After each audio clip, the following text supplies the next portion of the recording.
ايه أصعب موقف ممكن يواجه طبيب الامتياز في الطوارئ وازاي يتصرف فيه بثقة؟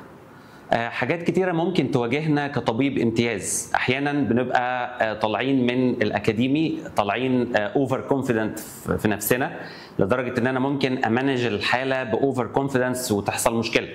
يعني اتذكر حصل معايا موقف، عيان كان جاي بتشيست بين، تمام، انا اخدت الموضوع لايتلي ان هو جاست ماسكولوسكيليتال بين. العيان كان طبعا هايبرتنسيف، دايابيتيك، اوبيز، كان عنده الريسك فاكتورز بتاع الاسكيميك هارت ديزيز، وللاسف اديته انالجيزك وروحته. عملت له رسم قلب، بالفعل كان رسم القلب كويس، ما كانش فيه اي حاجه، بس ما كملتش مع العيان.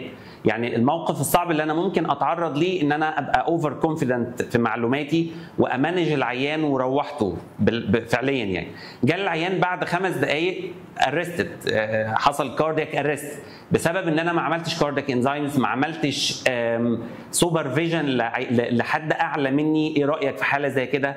فقصه الشيرنج للديسيجن ميكنج ده مهم جدا جدا جدا لطبيب الامتياز. انا ما ينفعش اتصرف من نفسي حتى لو الحاله لايت، الحاله سيمبل، الا اذا بعد ما استوفيت كل الحاجات اللي ممكن تستبعد وجود الاسكيميك هارت ديزيز بالنسبه لحاله التشيست بين.